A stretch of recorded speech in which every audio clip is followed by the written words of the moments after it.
特朗普宣布延长停火，等着伊朗拿出一份统一的谈判方案，但他也没惯着伊朗，海上封锁继续，美军全面战备，海豹突击队甚至在印度洋扣押了伊朗的油轮。伊朗的态度则是一如既往的分裂，一方面喊着暂停军事战斗，另一方面又叫嚣不承认停火延长，完全有权不遵守停火，还宣布要在月底搞一场大游行来展示国家力量。这一轮交锋下来，美国究竟是打算继续打还是继续谈？伊朗又在玩什么花样？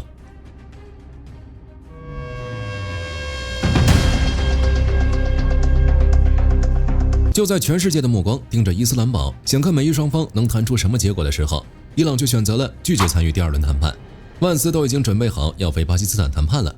因为伊朗的不配合，他暂时搁置了谈判行程，转而在白宫参加了其他政策会议。与此同时，特朗普做出了停火延期的决定。其实，特朗普原本是不打算延长停火的。当天的接受 CNBC 采访时，特朗普就表态说不想延长停火，还放出狠话，称如果伊朗不满足美国条件，预计会继续轰炸伊朗。伊朗那边还没反应，巴基斯坦先出面了。总理谢里夫和陆军参谋长穆尼尔联合请求特朗普推迟对伊朗的军事打击。不管特朗普究竟是怎么想的，最后呈现的结果就是在社媒上发帖，宣布应巴基斯坦方请求，他决定延长停火，直到伊朗能够拿出一份统一的提案，并完成谈判为止。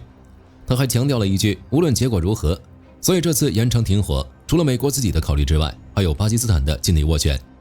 在美伊停火时，谢里夫和穆尼尔基本就没停下过，两人密集穿梭于华盛顿与德黑兰之间。仅仅是穆尼尔就在4月中旬亲赴伊朗，进行了为期3天的访问，与伊朗总统佩泽西奇扬、议会议长卡利巴夫、外长阿拉格齐以及哈塔姆安比亚中央总部司令阿卜杜拉希进行了会谈。可以说，巴基斯坦为了给伊朗争取喘息空间，花费了不少力气。特朗普宣布停火延期后，谢里夫还第一时间发文感谢特朗普接受他们的请求，并表示巴基斯坦将继续推动双方达成全面和平协议。所以这一轮其实是巴基斯坦用自己的外交信誉给伊朗做了担保。然而伊朗用实际行动先后给了巴基斯坦2耳光。在巴基斯坦投入大量人力物力为双方营造安稳谈判环境后，伊朗说我不来了。在巴基斯坦从中斡旋促成停火延期后，伊朗的反应更是荒谬。和革命卫队相关联的斯塔姆尼通讯社突然蹦出来，表示我们可没要求延长停火。这就尴尬了，特朗普都说了是应巴基斯坦的请求才延长停火的，现在伊朗马上跳出来说我们没求他，好像生怕别人以为伊朗主动服软似的。估计美国和巴基斯坦也懵了，谁说是你了？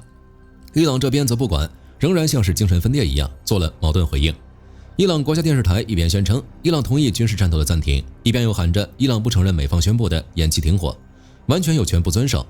这部操作给火力军看的都有点头大了。之所以会出现这种前后矛盾的情况，一方面是因为伊朗想要在停火期间掌控战略自主的空间，然而最根本的原因是伊朗内部的分裂。温和派希望促成谈判，换来伊朗的经济喘息，然而革命卫队的强硬派以指挥官瓦西迪为首，则彻底封死了谈判通道。同僚做出一点让步就被指为叛国，最后形成一种格局：伊朗温和派想谈，强硬派不让谈；强硬派想打，又没有真打的底气。进退两难之际，伊朗做出什么决定都不奇怪了。伊朗这边态度模糊，美国这边特朗普先后放出来的口风也让人有些迷惑。继续打下去或者和平谈判，美国到底想选哪一个？美国或许也在观望，看持续封锁之下伊朗到底会是什么反应，然后再确定最终选项。停火延期后，美国财政部长贝森特在社交平台上放话，财政部的经济狂怒行动不会停，依然会对伊朗极限施压，任何参与伊朗石油贸易的船只或个人都将面临美国制裁的精准打击。贝森特还特意补了一刀，说哈尔克岛的储油设施在几天之内就会爆满，脆弱的伊朗油井将被迫关闭，直接掐住伊朗经济命脉。在这一轮行动中，美国司法部也下场了，代理部长布兰奇表态，司法部将强力起诉任何买卖受制裁伊朗石油的人，执法范围延伸到航运公司、经纪人、保险公司和金融机构。美国这盘棋下得很清楚，财政部的绞索、司法部的铁拳、海军的封锁，三位一体，步步紧逼，针对的就是伊朗整个石油贸易的产业链条。在这条产业链上，没有一个环节是安全的，只要敢帮伊朗，船东会被起诉，银行会被制裁，保险公司会被追责。这样下来，还有多少人敢帮伊朗？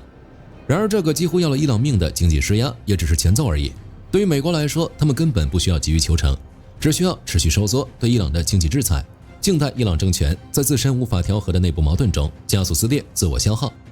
因为到了现在，德黑兰的内斗已经逐渐压不住了，趋向公开化、白热化。伊朗现在实际上是由最高国家安全委员会来管事，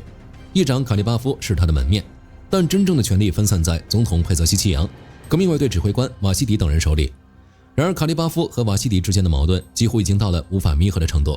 前者在伊朗国家电视台公开为外交辩护，说谈判是实现国家目标的必要手段；后者则直接封死谈判通道，坚持美军海上封锁不解除就免谈。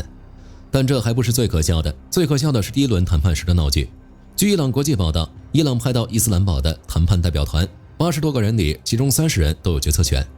这30个人里面，既有当年跟奥巴马政府谈过核协议的外交官，也有强烈抵制美国的极端强硬派。据经济学人报道，在首轮谈判时，巴基斯坦作为调解方，光是为了摆平伊朗代表团内部的分歧，就消耗了大量时间。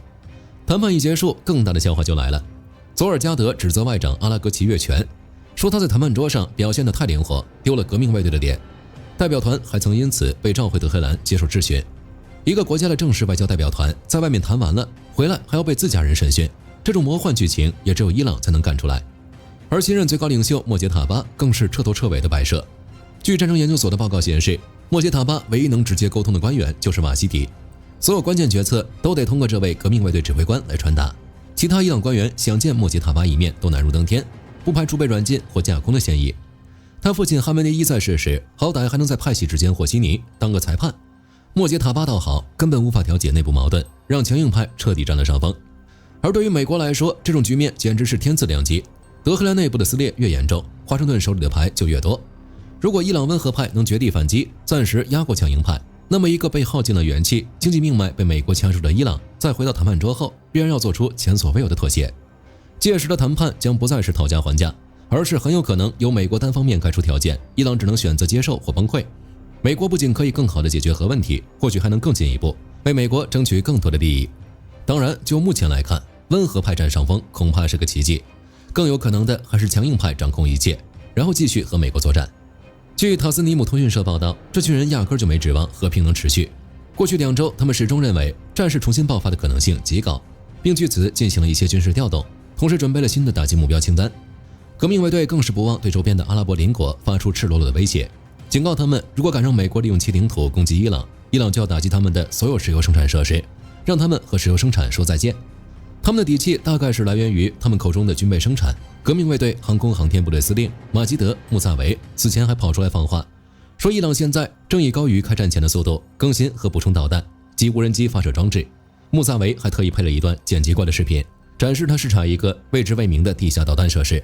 画面里面满是无人机、导弹和发射装置，还有在地面上发射导弹的镜头。伊朗这意思很明确了，就是要告诉美国，我们的导弹根本用不完。革命卫队总司令顾问纳格迪也在一边摇旗呐喊，称伊朗的导弹和无人机生产一刻未停，一旦冲突再度爆发，4月下旬才刚刚下线的新鲜火就会被直接甩到战场上。事实也确实如此，停火给了伊朗再次发育的机会，但他们恐怕忘了，他们可以趁机补充弹药，美国也没闲着。这一次停火是美军力量的集结窗口，因为布什号和全师号还在路上，等布什号和全师号就位，上万名新增美军完成部署，对伊朗的核威权彻底合拢。到了那个时候，在美国绝对的力量面前，一个被打残了的伊朗能有多少反击之力？当然，就结果来看，不管美国要打还是要谈，对伊朗油轮的封锁是绝对不能停的，不止不会停，还要继续扩大范围。美国这一次对伊朗的封锁力度可以说是相当大了。据美国中央司令部发布的数据，自对伊朗启动海上封锁以来，在霍尔木兹海峡，美军已经迫使至少28艘试图进出伊朗港口的商船掉头返航。这还只是初步的拦截数据，不算那些直接被扣押的船只。光是堵门还不够，美军现在已经把执法范围扩展到了全球。美军参谋长联席会议主席凯恩此前就明确表态，美军在全球各地的指挥官都将积极追击任何悬挂伊朗旗帜的船只，或任何试图向伊朗提供物资支持的船只。凯恩还特地点名了印太地区的行动，表示美军将追击那些在封锁生效之前就已离开伊朗港口外海的船只。五角大楼更是发布了一份氛围大得吓人的违禁品清单，宣布无论那些船只位置在哪里，美军都将对其实施登船、搜查和扣押。至于那些物资，只要在任何中立领土之外，美军都将直接带走。这一系列动作都在向伊朗表明，国际水域不是受制裁船只的避风港。然后在印度洋的孟加拉湾，海豹突击队就逮了一条大鱼，尽管悬挂着博茨瓦纳旗帜，但还是被识别出来了。这艘船的真实身份就是受制裁的伊朗油轮蒂法尼号。船上还装着伊朗石油。突击队在夜间乘坐直升机突袭，对其进行拦截并登船检查。更让德黑兰肉疼的是这艘船怎么处理。据美国军方匿名官员向《纽约时报》透露，美军将在接下来几天内决定蒂法尼号及其货物的最终去向，选项包括拖回美国或者移交给其他国家。换句话说，伊朗花了大价钱采出来的油，费尽心机送出去的货，到头来很有可能要变成美国的战利品了。图斯卡号、蒂法尼号先后被扣押，伊朗接连吃了2个大亏，自然也是不甘心的。这种事儿传出去，我们伊朗还要不要面子了？得找回颜面，那要怎么找呢？伊朗开始吹牛了，你们扣押我们的油轮是吧？我可以救我们的油轮。伊朗陆军公共关系办公室宣布，一艘名叫西里城号的伊朗油轮，在伊朗海军的作战支援下，于20日晚穿越阿拉伯海，不顾美军特遣部队多次警告和威胁，完全安全地进入了伊朗领海，已经停靠在了某个南部港口。伊朗官方通讯社直接把这件事包装成了一个可歌可泣的英雄故事。伊朗油轮冒着美军的炮火，在海军护卫下英勇地突破了封锁凯旋。听起来足够悲壮，也足够提振士气。可惜这个故事站不住脚，因为这里有一个很荒谬的问题：在全球国际航运数据库中，根本不存在一艘叫西里城的油轮。对，朋友们，你们没看错，伊朗军方吹了半天的主角，在国际航运系统里根本查无此船。更搞笑的是，因为翻译等问题，在一些媒体的报道里，这艘西里城号华丽变身成了愚蠢之城号。